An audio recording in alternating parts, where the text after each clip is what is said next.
नमो भगवते वासुदेवाय. सार्थ सुबोध ज्ञानेश्वरी. लेखन व वाचन सौ मनीषा भास्कर अभ्यंकर, महाराष्ट्र, मिरज 416410. अध्याय 13वा. क्षेत्र क्षेत्रज्ञ योग. क्षेत्र व क्षेत्रज्ञ या विषयाची प्रस्तावना ओव्या आहेत 10 ते 13 आणि गीतेचा श्लोक आहे 3.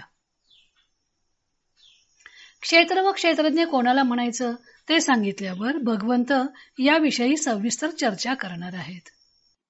श्लोक 3. तत्क्षेत्रम यच्च यादृक्च यद्विकारी यतश्च यत् सचयो यत् प्रभावश्च तत्समासेन मे शृणु.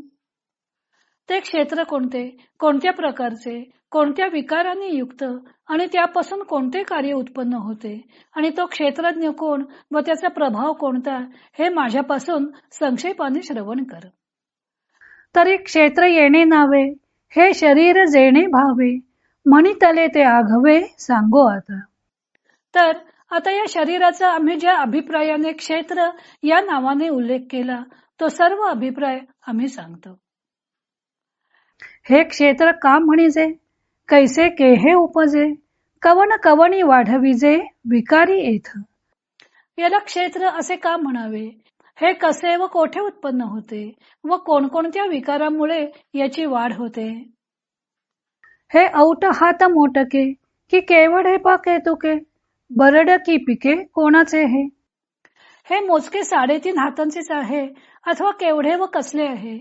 हे क्षेत्र म्हणजे शेत, माळ जमीन आहे अथवा सुपीक जमीन आहे व कोणाच्या मालकीचे आहे.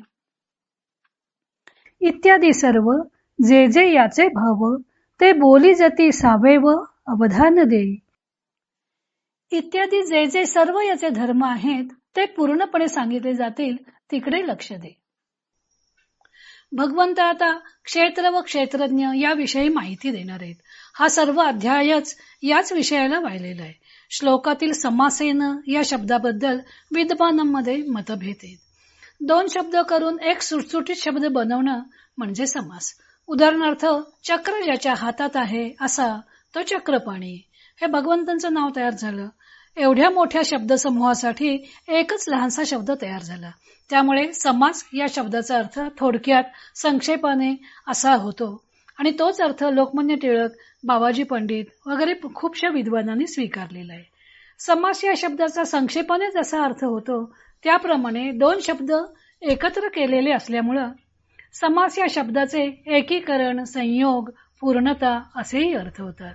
त्यामुळे मी क्षेत्र व क्षेत्रज्ञ यांचे पूर्णतया साकल्याने ज्ञान सांगतो असाही त्याचा अर्थ होऊ शकतो, असं श्री विभाकर लेले यांचं मत आहे आणि ते ग्राह्य दिसतं.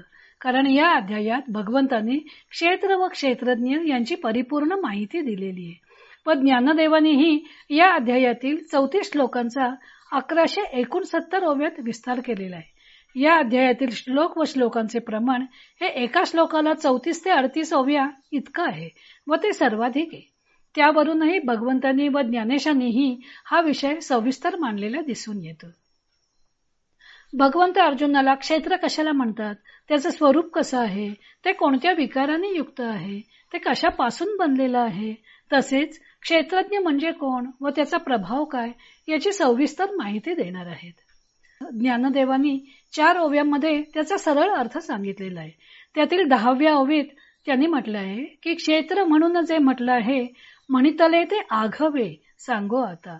त्याचा सर्व अभिप्राय सांगतो. यातील आघवे या शब्दावरून त्यांनी समास या शब्दाचा पूर्णतया असाच अर्थ घेतला असल्याचं दिसून येतं.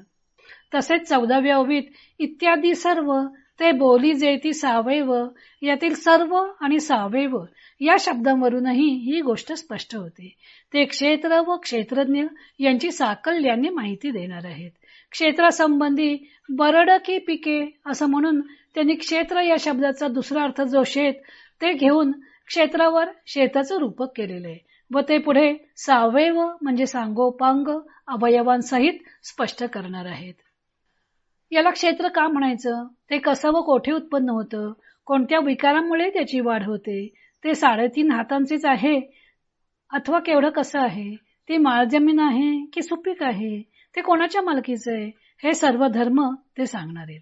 हे सर्व क्षेत्राचे धर्म ते सांगणार आहेत.